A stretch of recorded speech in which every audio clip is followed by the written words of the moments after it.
Hello बच्चों, कैसे हो आप सब। आज हम स्टार्ट करेंगे chapter number 8 carbon and its compound का पार्ट सेकंड। अगर अभी तक आपने पार्ट फर्स्ट विजिट नहीं किया है तो इस कार्ड पर क्लिक करके पहले पार्ट फर्स्ट विजिट कर लीजिए। पार्ट सेकंड में अपन स्टार्ट करते हैं हाइड्रोकार्बन से। तो देखो, नाम से ही क्लियर है, हाइड्रोकार्बन ऐसे कंपाउंड होंगे जिसमें हाइड्रो और कार्बन, बोले तो हाइड्रोजन और कार्बन होंगे। तो compound form by carbon and hydrogen is known as hydrocarbon. इनमें कार्बन और हाइड्रोजन होंगे, ठीक है। अब देखो क्लासिफिकेशन देखते हैं, मतलब कितने तरह के ये कंपाउंड हो सकते हैं। तो हाइड्रोकार्बन बेसिकली दो तरह के होते हैं, ओपन चेन कंपाउंड और close chain compound. Open chain compound को एसाइक्लिक हाइड्रोकार्बन भी कहते हैं, क्योंकि ये साइक्लिक नहीं है और ये साइक्लिक है, इसलिए इसे साइक्लिक हाइड्रोकार्बन कहते हैं। ऐसे तो अपन ने दिमाग में ही है ओपन चेन का क्या मतलब है, कोई क्लोज स्ट्रक्चर या कोई रिंग लाइक स्ट्रक्चर नहीं बनेगा। तो hydrocarbon which have straight chain हो सकती है, ब्रांच चेन हो सकती है, मतलब ऐसे होकर ऊपर नीचे ब्रांचिंग हो सकती है, पर रिंग फॉर्मेशन नहीं होगा। और hydrocarbon in which carbon carbon atom form a ring like structure. देखो कुछ ये ऐसे जुड़ के वापस उसी कार्बन से जुड़ जाए, ऐसे रिंग लाइक स्ट्रक्चर बन जाए, तो इसको क्या कहते हैं, क्लोज चेन। ऐसा कोई रिंग लाइक स्ट्रक्चर ना दिखे तो वो ओपन चेन, जिसमें स्ट्रेट चेन हो सकती है, ब्रांचिंग हो सकती है, कितनी भी ब्रांचिंग हो सकती है, एक ब्रांच दो ब्रांच, बस रिंग नहीं बननी चाहिए। अब ओपन चेन कंपाउंड को एलिफेटिक कंपाउंड भी कहते हैं। आपकी बुक में सिर्फ नाम दे रखा है, मैं आपको कारण बताता हूं। देखो इसके जो एसाइक्लिक कंपाउंड के जो स्टार्टिंग के कुछ मेंबर थे वो फैट के डिग्रेडेशन से निकाले गए थे, और फैट को कहते हैं एलिफर। तो जो फैट या एलिफर से निकाले गए ऐसे कंपाउंड को क्या बोला गया, एलिफेटिक कंपाउंड। कोई प्रॉब्लम नहीं। अब ये एलिफेटिक कंपाउंड दो तरह के हो सकते हैं, सैचुरेटेड और अनसैचुरेटेड। सैचुरेटेड वो एसाइक्लिक हाइड्रोकार्बन होंगे जिनमें कार्बन और कार्बन के बीच में सिर्फ और सिर्फ सिंगल बॉन्ड होना चाहिए। भले कितने भी कार्बन हो उस कंपाउंड में, मान लो 8 कार्बन है तो वो आठों के आठों कार्बन किससे जुड़े हुए होने चाहिए, सिंगल बॉन्ड से। डबल बॉन्ड नहीं होना चाहिए कार्बन कार्बन के बीच में, वो क्या कहलाएंगे, सैचुरेटेड हाइड्रोकार्बन कहलाएंगे।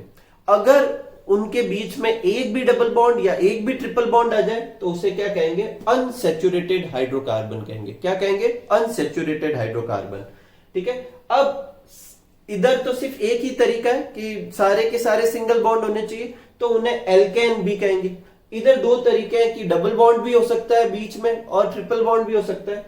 तो अगर डबल बॉन्ड है तो उसे एल्कीन कहेंगे, और ट्रिपल बॉन्ड है तो उसे एल्काइन कहेंगे। ठीक है। ये एल्केन, एल्कीन और एल्काइन इस चैप्टर में आगे डिटेल में भी करने, तो अपन वहां अच्छे से इनके नेमिंग वगैरह, स्ट्रक्चर वगैरह सब करेंगे। ठीक है। एक चीज मैं फिर रिपीट कर देता हूं, अनसैचुरेटेड हाइड्रोकार्बन का कहीं पे भी मीनिंग ये नहीं है कि सिर्फ डबल बॉन्ड और ट्रिपल बॉन्ड होने चाहिए। सिंगल बॉन्ड होंगे, एक भी डबल बॉन्ड होते ही वो क्या कहलाएगा, एल्कीन अनसैचुरेटेड, और एक भी ट्रिपल बॉन्ड होते ही वो एल्काइन अनसैचुरेटेड। कोई प्रॉब्लम नहीं। अब एक बार फोकस करते हैं, इनके एग्जाम्पल भी लिख दिए, मीथेन और इथेन सैचुरेटेड हाइड्रोकार्बन के एग्जाम्पल है। इथीन और प्रोपिन एल्कीन है जो अनसैचुरेटेड है, इथाइन और प्रोपाइन एल्काइन है जो अनसैचुरेटेड है। ठीक है। अब ये नाम क्यों है, इनके क्या स्ट्रक्चर है, वो तो अभी अपन को इस चैप्टर में डिस्कस करना ही है, यही टॉपिक है अपने चैप्टर का। पहले अपन ये डिस्कस करते हैं इन्हें सैचुरेटेड और इन्हें अनसैचुरेटेड क्यों कहते हैं। तो ध्यान से सुनना मेरी बात। सपोज करो कि ये दो कार्बन एटम है, और अपन ने कल डिस्कस किया था प्रीवियस क्लास में कि हर कार्बन की 4 वैलेंसी होती है। कितनी वैलेंसी होती है, 4। तो देखो 1 2 3 4, 1 2 3 और ये 4।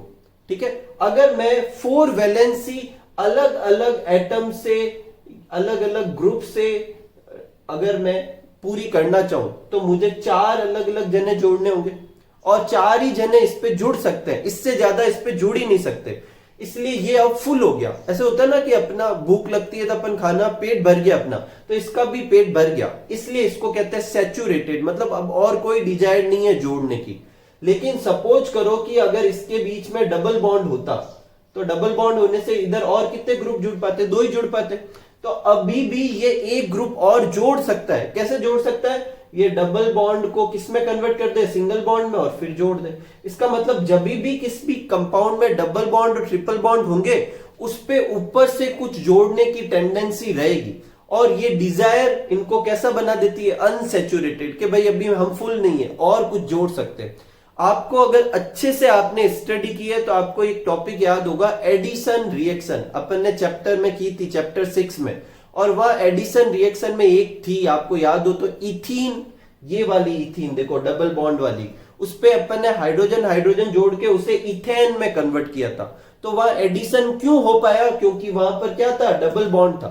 ठीक है, तो डबल बॉन्ड और ट्रिपल बॉन्ड होने की वजह से इन पे कुछ और जोड़ने की टेंडेंसी रहती है, इसलिए इन्हें अनसैचुरेटेड कहते हैं। और ये और कुछ नहीं ऐड कर पाएंगे, इसलिए इन्हें सैचुरेटेड कहते हैं।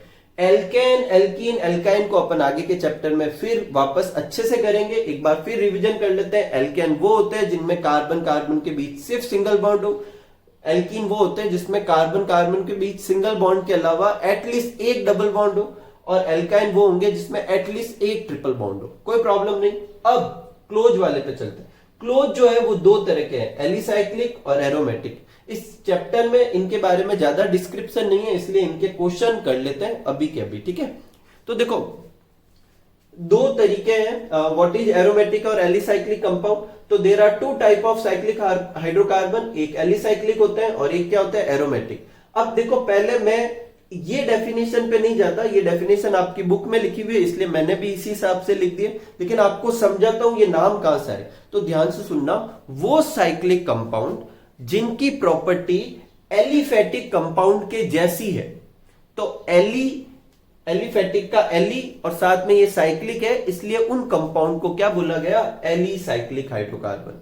समझ में आई बात। तो वो साइक्लिक हाइड्रोकार्बन जिनकी प्रॉपर्टी एलिफेटिक कंपाउंड के जैसी हो उन्हें एलिसाइक्लिक कहते हैं। कोई प्रॉब्लम नहीं। तो फिर एरोमेटिक किसको बोला गया, देखो स्टार्टिंग में एरोमेटिक नाम देने का कारण था, एरोमेटिक एक वर्ड से मिलकर बना है जिसे कहते हैं एरोमा, आपने सुना भी होगा, स्मेल। ठीक है, तो इस जब स्टार्टिंग मेंबर इसके जो डिस्कवर्ड हुए थे उसमें कुछ ना कुछ स्मेल हुआ करती थी। ठीक है, इसी वजह से इन्हें एरोमेटिक कंपाउंड बोला गया।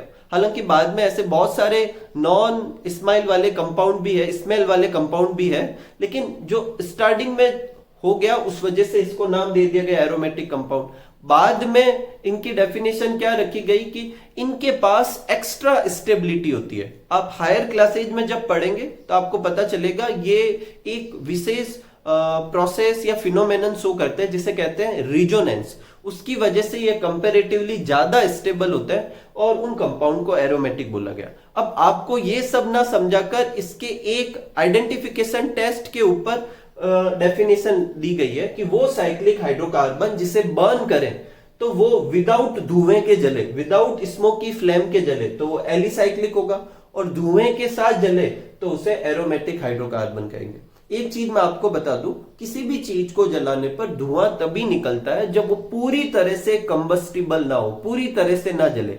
जैसे अपने घरों में जो गैस लगाते हैं अपन, वो गैस जब अपन जलाते हैं तो कोई धुआं नहीं निकलता क्योंकि वो ऑलमोस्ट कंप्लीटली कंबस्टिबल है। और यही अपन लकड़ी कोयला कुछ और जलाएं तो वो पूरी तरह से जल नहीं पाती, तो अनबर्न्ड उसके अंदर का जो कार्बन होता है, जो जला नहीं है, वो बाहर निकलने लगता है और कार्बन काला होता है, इस वजह से धुआं निकलता है। तो ये बेसिकली पूरी तरह से जलेंगे, इसलिए कोई स्मोक नहीं निकलेगी और इनके साथ क्या होगी, स्मोक निकलेगी। ये इसके एग्जाम्पल है साइक्लोहेक्सेन, 6 कार्बन है इसलिए हेक्स बोलता है। ये हेक्स क्यों आया ये भी अभी अपन आगे करेंगे। तो ये साइक्लोहेक्सेन है, ये साइक्लोपेंटेन है। साइक्लो इसलिए लगाया ताकि आगे साइक्लिक स्ट्रक्चर को पता कर सके। अब देखो ये 1 2 3 4 5 6 है, इसको अपन ऐसे भी स्ट्रक्चर से शो कर सकते हैं। हर कॉर्नर एक कार्बन को शो करेगा। ठीक है, इधर देखो 5 है तो 5 वाला क्लोज स्ट्रक्चर बना दिया, पेंटागन बना दिया, इधर हेक्सागन बना दिया। ठीक है, मान लो 3 कार्बन का अपन को अगर बनाना होता तो साइक्लोप्रोपेन और ट्राइंगल बन जाता। ठीक है, नाम कैसे है, ये प्रोप, हेक्स, ये अभी अपन सब अच्छे से समझेंगे, आपको हर कंसेप्ट क्लियर होगा, फोकस रखना बस। अब देखो इसको अगर अपन याद कैसे करेंगे, देखो 6 कार्बन का बनाना है तो 6 कार्बन से रिंग बना ली पहले, कार्बन कार्बन कार्बन कार्बन। हर कार्बन दोनों तरफ एक एक बॉन्ड से जुड़ा हुआ है तो 2 बॉन्ड तो बन गए, पीछे कितने बॉन्ड रहे, 2 और रहे, इसलिए हर पे 2 हाइड्रोजन लगा दिए। ठीक, इसमें भी ऐसा।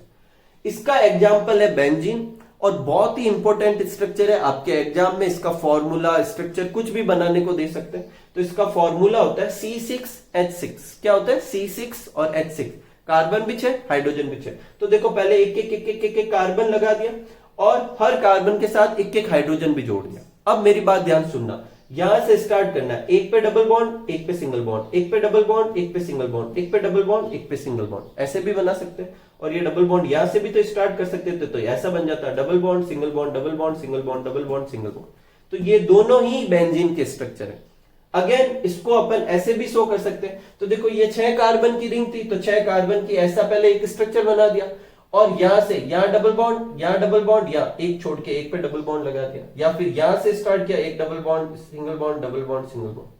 अब क्योंकि ये डबल बॉन्ड यहाँ पे भी हो सकते हैं, यहाँ पे भी हो सकते हैं, इसलिए एक बीच में रिंग बना देते हैं, ऐसे ऐसे हेक्सागन बनाते हैं, बीच में रिंग बना देते हैं, भाई डबल बॉन्ड यहाँ यहाँ यहाँ यहाँ कहीं पे भी हो सकते हैं अल्टरनेट में। तो ये सारे स्ट्रक्चर बेंजीन के, अच्छे से आप इसको लर्न करना, बेंजीन के स्ट्रक्चर इंपॉर्टेंट है, आते भी एग्जाम में। तो ये अपने हाइड्रोकार्बन का क्लासिफिकेशन था, आप अच्छे से नोट कर लीजिए, फिर अपन आगे करते हैं। नेक्स्ट लेते हैं नोमेनक्लेचर ऑफ ऑर्गेनिक कंपाउंड और हाइड्रोकार्बन। देखो कल के वीडियो में अपन ने एक स्टडी की थी कि कार्बन के अकेले के इतने सारे कंपाउंड है कि बाकी सारे एलिमेंट के कंपाउंड से ज्यादा है। तो अब इतने सारे कंपाउंड को वर्बली वन बाय वन सारों के नाम याद रखना बहुत मुश्किल है। यही वजह है कि इनके कार्बन के जितने भी कंपाउंड है, जितने भी हाइड्रोकार्बन है, उनके नेमिंग देने के लिए रूल दिए गए या नेमिंग मेथड खोजे गए कि भाई इसे किसी भी एक तरीके से नाम दिए जाएंगे। तो सबसे पहले ट्राई किया गया था ट्राइबल नेम सिस्टम, फिर डिराइव नेम सिस्टम, और फाइनली क्या दिया गया आईयूपीएसी। आपकी बुक में पहले ये दो है और फिर बाद में ये है, मैं पहले ये करूंगा फिर बाद में वो दो करूंगा, ठीक है। एक बार इन दोनों को समझ लेते हैं ये होता क्या है। तो ट्राइबल नेम सिस्टम कुछ ऐसे था कि जो चीज जहां से निकाली गई उसको वही नाम दे दिया गया, ठीक है। जैसे आपको शॉर्ट में एक दो एग्जांपल देता हूं, जैसे अपने जो रेड एंट होती है उसके काटने से जलन वगैरह होती है, तो उससे जो एक्सट्रैक्ट किया गया या उसमें जो एसिड प्रेजेंट होता है उसको नाम दे दिया गया फॉर्मिक एसिड, क्योंकि फॉर्मिका का मतलब होता है रेड एंट, मतलब जो जहां से निकाला गया उसको उस हिसाब से नाम दे दिया, ठीक है। और डिराइव नेम सिस्टम में क्या किया गया, किसी एक कंपाउंड को नाम दिया गया, उसके रेस्पेक्ट में बाकियों के नाम दिए गए। ये दोनों कैसे देंगे वो अपन बाद में करेंगे, अभी मैं एक एग्जांपल से ये दोनों क्लियर करना चाहता हूं। जैसे सपोज करो कि बहुत सारे बच्चे हैं और मैं उनको नाम देना चाहता हूं, थोड़ा फनी लगेगा लेकिन ये समझ में आ जाएगा। जैसे नाम देना चाहता हूं तो मान लो कि कोई, जैसे मान लो कोई किसी के फादर दूध का बिजनेस करते हैं, तो मैं कहूंगा कि दूध वाला लड़का, ठीक है। क्यों? क्योंकि वो दूध का बिजनेस करते हैं उसके फादर। तो इस तरीके से नाम दे तो ट्राइबल नेम सिस्टम। अब डिराइव नेम सिस्टम में क्या है, किसी एक को पकड़ ले। जैसे मान लो मुझे एक बच्चे का नाम पता है कि भाई ये राम है, ठीक है, तो बाकी के नाम मैं कैसे दूंगा, ये राम के पापा, ये राम की मम्मी, ये राम की छोटी बहन, ये राम की बड़ी बहन, ये राम का बड़ा भाई, इस तरीके से सब में राम राम तो कॉमन ही रहेगा, वो होगा डिराइव नेम सिस्टम। इन दो को जब बाद में करेंगे तो और अच्छे से समझ में आएगा।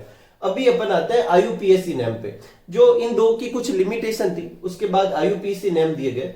तो आईयूपीएसी पहले तो एक यूनियन है जो जिसका फुल फॉर्म क्या है, international union of pure and applied chemistry. इन्होंने सेट ऑफ रूल सेट किए कि भाई इन रूल के अकॉर्डिंग क्या करेंगे, नेम देंगे, ताकि आपको नाम लर्न नहीं करना पड़े, आप किसी भी कंपाउंड को देखकर उसका नाम बता सके, ठीक है। तो ये समझने के लिए अपन ऐसे समझते हैं कि ये जो नाम है वो 3 पार्ट में डिवाइड है।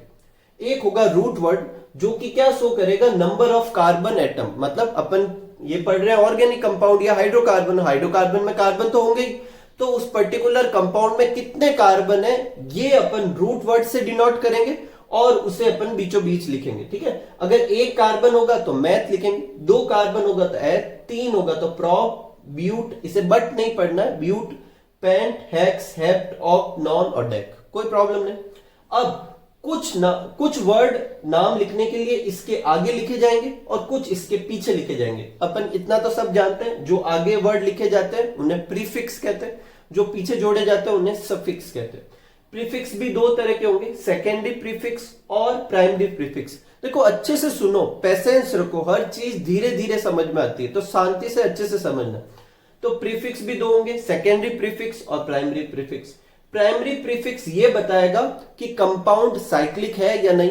अगर कंपाउंड साइक्लिक दिख रहा है तो प्राइमरी प्रीफिक्स की जगह अपन को साइक्लो लिखना है। क्या लिखना है? साइक्लो। और अगर कंपाउंड साइक्लिक नहीं है तो प्राइमरी प्रीफिक्स की जगह कुछ भी नहीं लिखना है। चलते हैं सेकेंडरी प्रीफिक्स पे। सेकेंडरी प्रीफिक्स जो होते हैं वो सब्स्टिट्यूट और साइड चेन पे डिपेंड करते हैं। अब साइड चेन क्या होती है, जब अपन आगे नेमिंग करेंगे तो अपन रूट वर्ड देने के लिए जो कंपाउंड होगा उसमें लंबी से लंबी कार्बन चेन चुनेंगे, लॉन्गेस्ट पॉसिबल चेन चुनेंगे। तो वो चेन चुनने में जो कार्बन आ जाएंगे उसको तो इस हिसाब से देंगे, जो उस चेन के बाहर रह जाएंगे उन्हें क्या कहेंगे, साइड चेन। ठीक है, अब भी अपन देखेंगे उनको। अब वो अगर साइड चेन और सब्स्टिट्यूट CH3 है तो उसे कहेंगे मिथाइल, C2H5 है तो इथाइल। इस C2H5 को ऐसे भी लिख सकते हैं CH2 CH3। ये जो एक ऐसे लाइन कर रखी है इसका मतलब यहां से ये जुड़ेगा। ठीक है, और ये CH2 CH3 देखो, 2 कार्बन C2 3 और 2 5 तो CH5। ठीक है, C2H5। C3H7 को प्रोपाइल कहेंगे, इसको ऐसे ओपन करके भी लिख सकते हैं। अब मेरी बात सुनना, इस वाले और इस वाले में फर्क क्या है। इस वाले में देखो ये जुड़ा हुआ कहां से, फर्स्ट कार्बन से, और इस वाले में ये जुड़ा हुआ कहां से, बीच से। तो अगर फर्स्ट कार्बन से जुड़ा हुआ है तो इसे कहेंगे प्रोपाइल, और बीच से जुड़ा है तो इसे क्या कहेंगे, आइसोप्रोपाइल। ठीक है, इस वाले को ऐसे भी लिख सकते हैं, ये CH ये बीच में लिखा हुआ, इनको 2 ऐसे फैंसी करके लिख दिया। ठीक है, अगर 4 कार्बन का सब्स्टिट्यूट है तो उसे कहेंगे ब्यूटाइल। अगर F सब्स्टिट्यूट या ऊपर साइड चेन में लगा हुआ है तो फ्लोरो, C को क्लोरो, I को आयोडो, फ्लोरो नाइट्रो। ठीक है, एक चीज आप इन सब में भी नोटिस करें, इसमें एक कार्बन था तो देखो मैथ आता तो इसमें भी मिथाइल आया, इसमें 2 कार्बन थे तो इथाइल आया, 3 कार्बन था तो प्रोपाइल आया, 4 कार्बन है तो ब्यूटाइल। तो अगर 5 कार्बन का होता तो क्या होता, पेंटाइल। YL लगा देने रूट वर्ड के पीछे, ये अपना इसका तरीका होता है। इसको अभी और अच्छे से भी देखेंगे। ठीक है, तो ये आगे क्या क्या वर्ड लगेंगे वो तो समझ में आ गया। अब पीछे देखते हैं, सफिक्स। सफिक्स ये शो करेगा, 2 तरह के होंगे, ये भी प्राइमरी और सेकेंडरी। प्राइमरी ये शो करेगा कि किस टाइप का बॉन्ड है, मतलब सिंगल बॉन्ड है कार्बन कार्बन के बीच में सारे, तो ANE लगाना है रूट वर्ड के पीछे, कोई प्रॉब्लम नहीं। एक भी डबल बॉन्ड आ जाए तो ENE लगाना, एक भी ट्रिपल बॉन्ड आ जाए तो YNE लगाना। ठीक है, ये दोनों आ जाए ENE डबल और ट्रिपल, इसको भी अपन आगे डिस्कस करेंगे। हर चीज आपको समझ में आएगी, आप बस पेशेंस रख के सुनिए। सेकेंडरी सफिक्स क्या शो करता है, फंक्शनल ग्रुप। अब फंक्शनल ग्रुप क्या होता है, कभी कभी हाइड्रोकार्बन पे कुछ ऐसे ग्रुप जुड़ते हैं जिससे उन हाइड्रोकार्बन की प्रॉपर्टी चेंज हो जाती है, उन्हें फंक्शनल ग्रुप कहते हैं। आपकी बुक में फंक्शनल ग्रुप नहीं है और ना ही फंक्शनल ग्रुप से रिलेटेड नेम है, लेकिन कुछ फंक्शनल ग्रुप यहाँ वहां कहीं कहीं बीच में नहीं चाहते हुए भी है और उनके नाम भी है, तो उनको मैंने लिखा। अगर OH लगा हुआ है तो नाम के पीछे OL लगाएंगे, जैसे मीथेनॉल, इथेनॉल आपने सुने हो। अगर CHO लगा हुआ है तो पीछे AL लगाएंगे। COOH जुड़ा हुआ है तो उसके पीछे ओइक एसिड लगाएंगे। क्या लगाएंगे, ओइक एसिड। और NH2 जुड़ा हुआ है तो उसे एमीन लगाएंगे। वैसे तो ये सब अभी अपन 1 by 1 जब अच्छे से करेंगे तो अच्छे से समझ में आएगा, लेकिन एक जनरल तरीका बताता हूं कि ये कैसे अप्लाई करते हैं। जैसे सपोज करो मुझे इसका नाम देना है, तो सबसे पहले तो मैं इसमें देखूंगा रूट वर्ड की तरफ, इसमें देखूंगा कार्बन कितने, तो कार्बन कितने हैं, 2 दिख रहे हैं, 1 और 2, तो 2 कार्बन का क्या होता है, एथ। तो इसके लिए मैंने लगा दिया एथ। ठीक है, ना तो ये साइक्लिक है, ये सीधी चेन है तो साइक्लो नहीं लगाना, और साइड में कुछ ये जुड़े हुए भी नहीं, मतलब इसके ऊपर नीचे कुछ और जुड़ा हुआ नहीं है, साइड चेन नहीं जुड़ी हुई। ठीक है, अब इसमें साइड चेन क्यों नहीं है ये भी अभी अपन आपको समझ में आ जाएगा, तो इनका तो कोई प्रॉब्लम नहीं। अब पीछे वाले पे चलते हैं, इनमें से कोई फंक्शनल ग्रुप भी नहीं दिख रहा, तो ये भी नहीं लगाना, बस ये लगाना है। तो देखो इसमें क्या दिख रहा है, कार्बन कार्बन के बीच सिंगल बॉन्ड, तो पीछे क्या लगाएंगे, ANE, तो इसका नाम क्या हो जाएगा, इथेन। क्या हो जाएगा, इथेन। ठीक है, कोई प्रॉब्लम नहीं। इसको देखते हैं, इसमें भी 2 कार्बन है तो इसका भी लिख दिया एथ। पीछे सब सिंगल बॉन्ड दिख रहे हैं तो इथेन। ठीक है, और OH भी लगा हुआ, OH का क्या लगता है, ऑल, तो लास्ट E हटा देना और उसकी जगह अपन को क्या लिख देना, ऑल, तो पूरा नाम क्या हो जाएगा, इथेनॉल। ये वो अल्कोहल है जो अपन कंज्यूम कर सकते हैं। मैंने चैप्टर फर्स्ट में बताया था कि कौन सी अल्कोहल कंज्यूम की जा सकती है, करनी नहीं चाहिए, की जा सकती है, तो कौन सी थी, इथेनॉल। तो अब समझ में आया उसे इथेनॉल क्यों कहते हैं, क्योंकि 2 कार्बन को क्या कहते हैं, ईथ, एथ, और सिंगल बॉन्ड की वजह से AN और OH की वजह से ऑल लगा था। ठीक है, इसका नाम देते हैं। देखो इसमें कितने कार्बन है, 3 कार्बन, तो 3 कार्बन है तो क्या देंगे, प्रोप। ठीक है, एक डबल बॉन्ड दिख रहा है, डबल बॉन्ड आते ही क्या नाम हो जाएगा, EN लग जाएगा, तो प्रोपीन। ठीक है, और भी बहुत सारे रूल है और भी बहुत सारी चीजें अभी आगे करेंगे अपन। इसका देखते हैं नाम, इसमें देखो कितने कार्बन दिख रहे हैं, 4 कार्बन, तो 4 कार्बन का क्या होता है, ब्यूट। क्या होगा, ब्यूट। ठीक है, और सब सिंगल बॉन्ड दिख रहे हैं तो पीछे ANE लगा देंगे, क्या हो जाएगा, ब्यूटेन। इसमें एक सब्स्टिट्यूट भी जुड़ा हुआ है, तो देखो NO2 को क्या कहते हैं, नाइट्रो, तो क्या लिखेंगे, नाइट्रोब्यूटेन। क्या लिखेंगे, नाइट्रोब्यूटेन। ब्यूटेन, और ये पहले कार्बन पे जुड़ा हुआ है इसलिए इसे 1 नाइट्रोब्यूटेन कहते हैं।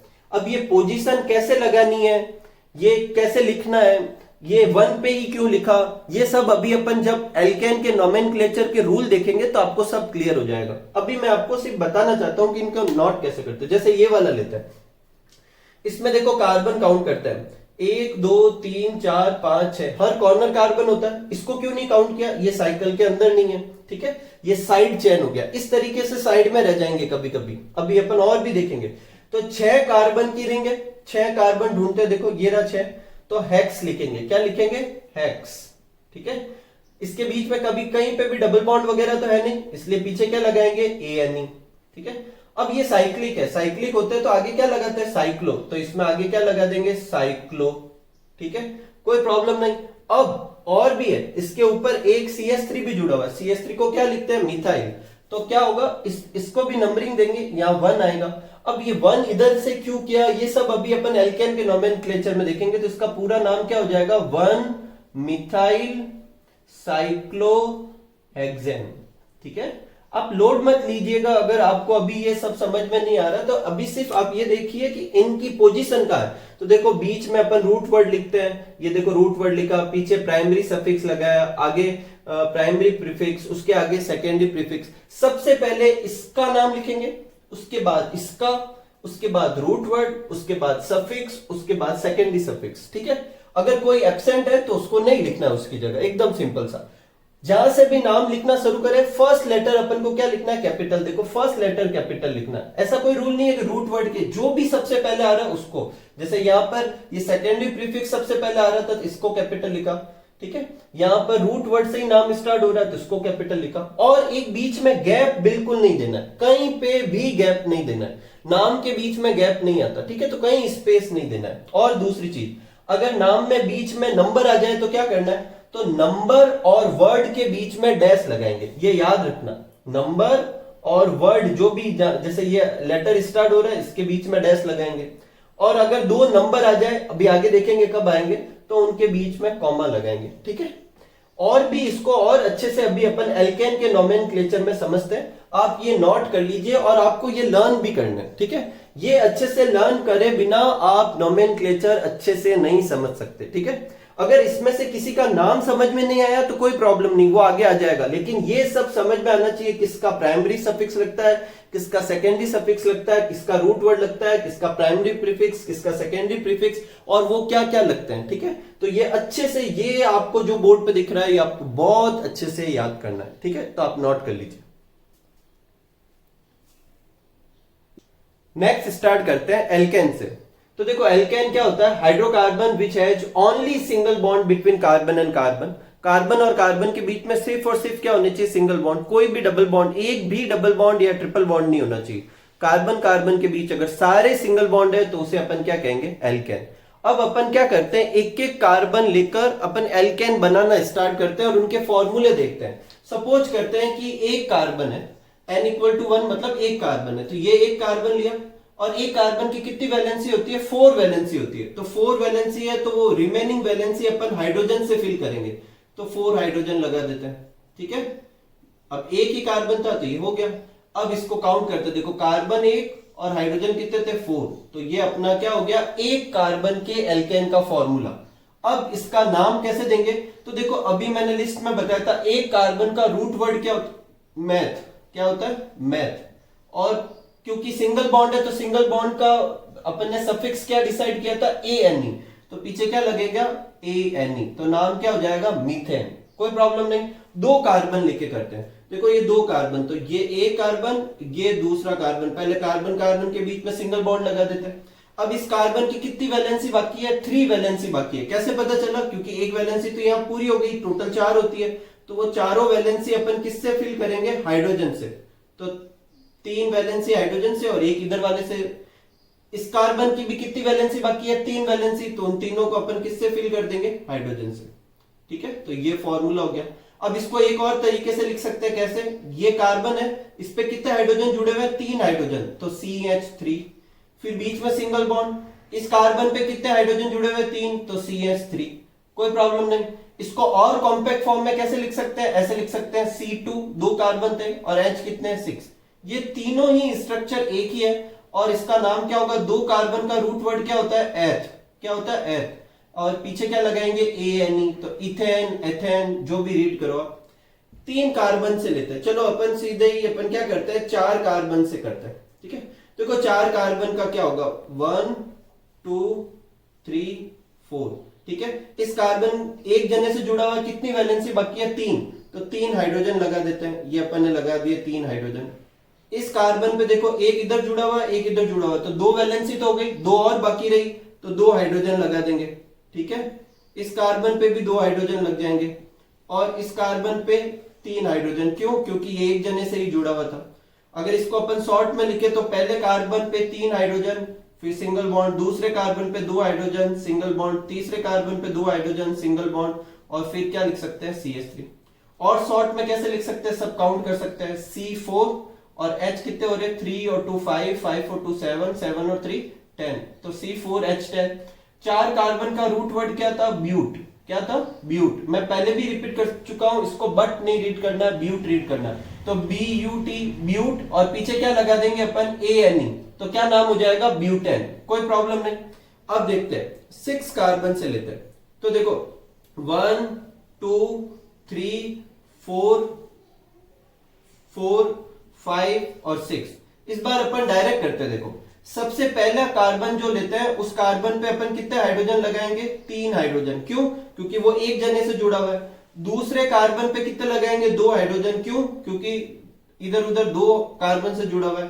तीसरे पे भी 2, चौथे पे भी 2 लगेंगे, 5th कार्बन पे भी कितने लगेंगे 2, और 6th कार्बन पे कितने लग जाएंगे 3, ठीक है। आप चाहो तो पहले ऐसे एक एक सिंगल बॉन्ड जोड़ के भी कर सकते हैं। तो ये तो हो गया इसका फॉर्मूला। अब अगर इसे कलेक्टिवली एक साथ करके देखें तो देखो कितने कार्बन है, टोटल 6 कार्बन है, तो क्या हो गया C6। H कितने हैं, देखो 3 और 2 5, 5 और 2 7, 7 और 2 9, 9 और 2 11, 11 और 3 कितने हो जाएंगे 14, तो H कितने हो जाएंगे अपने 14, तो C6H14 अपना फॉर्मूला आ जाएगा किसका, N = 6 लेने पर। अब इसका नाम देते हैं, तो इसका नाम क्या होगा, 6 कार्बन जो थे उसका रूट वर्ड मैंने क्या बताया था, हेक्स, क्या बताया था हेक्स, तो क्या हो जाएगा हेक्स लगा देंगे और पीछे क्या लगा देंगे ANE, हेक्सेन, कोई प्रॉब्लम नहीं। इसे देखो एक और तरीके से भी लिख सकते हैं, वो भी अच्छे से समझ लो, कभी कभी ऐसे भी आ जाता है CH3 या बीच में CH2 कितनी बार रिपीट हुआ 4 टाइम, तो ऐसे लिख सकते हैं CH2 और ब्रैकेट बना देंगे CH2 के चारों तरफ और क्या लिख देंगे 4, मतलब CH2 4 बार, और फिर क्या लिख देंगे CH3। ये सब एक ही बात है और इसे हेक्सेन कहेंगे। अब देखो इन सब के ये फॉर्मूले अपन एक फॉर्मूले से भी निकाल सकते हैं, जो मॉलिक्यूलर फॉर्मूला है अपन एक जनरल फॉर्मूले से भी निकाल सकते हैं। ऐसा क्यों कर रहे हैं इसको भी समझो। सपोज करो कि मुझे अगर 50 कार्बन का एक एल्केन बनाना है, तो मैं ऐसे एक एक कार्बन जोड़ के कब हाइड्रोजन कैलकुलेट करूंगा, तो देखो एक रिलेशन है कि CnH2n+2, इसको आम भाषा में बोले तो कार्बन जितने होंगे हाइड्रोजन उसके डबल से 2 ज्यादा होंगे। क्या रिलेशन है, हाइड्रोजन और कार्बन का क्या रिलेशन है, जितने कार्बन का अपन को एल्केन बनाना है हाइड्रोजन उसके डबल से 2 ज्यादा लेना है, ठीक है, कोई प्रॉब्लम नहीं। अब जैसे देखो एक कार्बन है, तो एक कार्बन है तो हाइड्रोजन क्या करेंगे डबल से 2 ज्यादा, तो एक का डबल करेंगे तो कितना आता है 2, और फिर 2 ऐड करेंगे तो कितना आ जाएगा 4, तो क्या आ जाएगा CH4। अगर 2 कार्बन लू तो 2 कार्बन का डबल करूंगा तो कितना आएगा 4, और उसमें 2 ऐड करूंगा तो कितना आ जाएगा 6। इस तरीके से जैसे 5 कार्बन है तो 5 का डबल करेंगे तो कितना आएगा 10, 2 ऐड करेंगे तो कितना आ जाएगा 12। 8 कार्बन होगा तो 8 का डबल करूंगा तो कितना आएगा 16, और 2 ऐड करूंगा तो कितना हो जाएगा 18। तो अपन डायरेक्ट ये फॉर्मूले ही अगर लिखने हो तो अपन डायरेक्ट कर सकते हैं। जैसे C6H14 जो है वो अपन डायरेक्ट कैसे निकाल सकते हैं, 6 कार्बन थे, 6 का डबल करेंगे तो कितना हो जाएगा 12, 12 + 2 कितना हो गया 14, तो C6H14 हो गया। तो अगर मुझे कोई पूछे कि 50 कार्बन का अपन को एल्केन बनाना है तो उसका फॉर्मूला क्या होगा C15, H क्या होगा 50 का डबल करेंगे, सॉरी 50 कार्बन का बनाना है तो C50, H क्या करेंगे 50 का डबल करेंगे तो कितना आएगा 100, और 2 ऐड कर देंगे तो क्या हो जाएगा C50H102, ये फॉर्मूला हो गया।